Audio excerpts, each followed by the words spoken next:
celebrity chef and author Aida Mollenkamp, who has a delicious dessert that is full of flavor. Keep watching to learn how to make it. On Just Add Sugar, we're bringing you some of our favorite sugary recipes that are sure to tempt and delight any sweet tooth.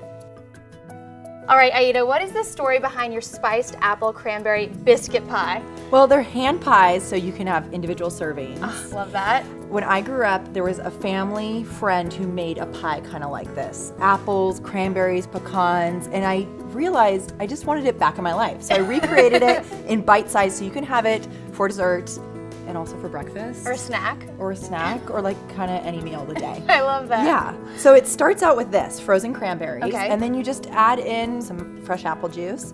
And then if you'll give me the granulated sugar. Is there a reason why we're using frozen cranberries as opposed to fresh cranberries? Well, I really am of the mentality that when you're entertaining, you're going to want to really have stuff already stocked up in your freezer. Right. And that way you can just like cook on a moment's notice. So yeah, and sometimes it's hard to find the fresh cranberries depending on the season. Yeah, that makes exactly. sense. Okay. Exactly. And then if you'll put the butter in, I'm gonna put just a little dash of some cinnamon and then turn up the heat a little bit.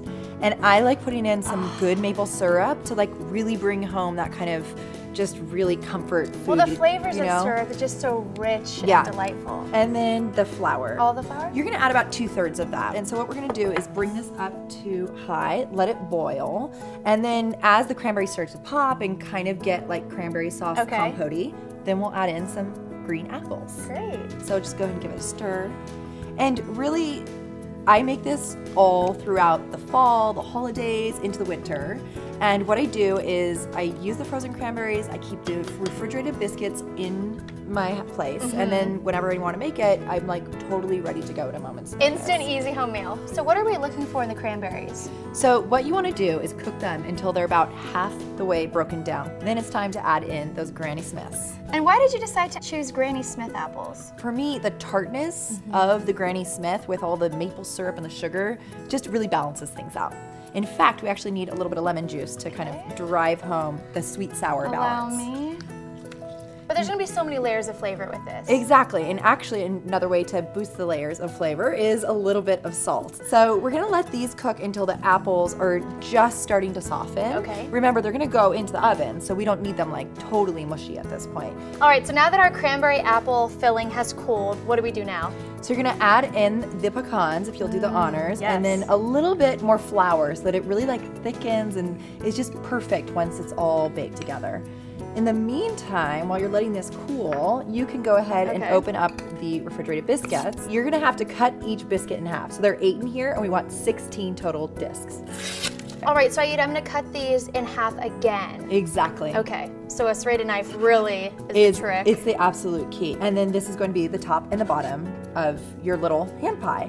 Meanwhile, while you're doing that, I'm going to just gently, easily roll them out. They're already about 2.5 inches, and we want them around 3 inches.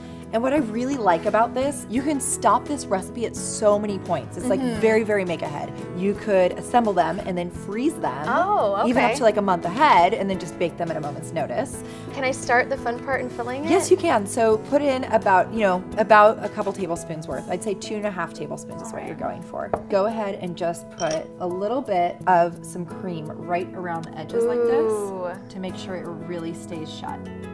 So go ahead and now put the top But we're using on. cream as opposed to like egg wash because it's just going to make it richer and decadent, or what? Yes, and cream really gives it a nice color. And a little pat of butter, what does that do? That really carries the flavor through the pie. So it melts in. Yeah, makes it all nice and moist, so don't forget that. Okay.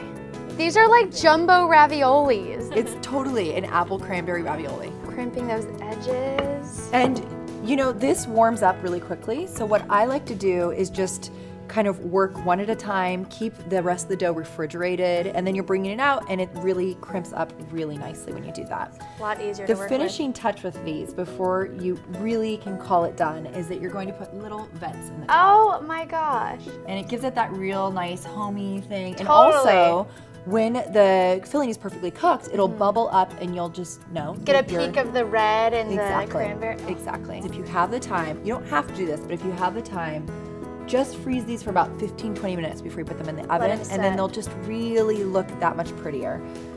And while I'm finishing this one up, will you just brush these with cream and then add a little bit of finishing sugar? These look so darling. All right, how long are we gonna bake these for? You're just gonna bake them until they're nice and golden brown, and the key is that the undersides are really golden brown. It's gonna take like 35-40 minutes. Can't wait. Oh my goodness, these smell amazing and they were so easy to make. The best is when we just split it ourselves. What do you say? I'm dying to dig in. I don't know about you. I like whipped cream, so let's just get vanilla bean ice cream or whipped cream. Just go for it. I can't have a pie without it. Just do it. I love the pecans in there too. I know, it gives it a good texture. Aida, thank you so much for teaching us how to make these cranberry apple biscuit pies. Sure, thanks for having me. And thank you for watching, and you can find this recipe plus a ton of other entertaining recipes from Aida on popsugar.com. I'm Brandi, and we'll see you next time.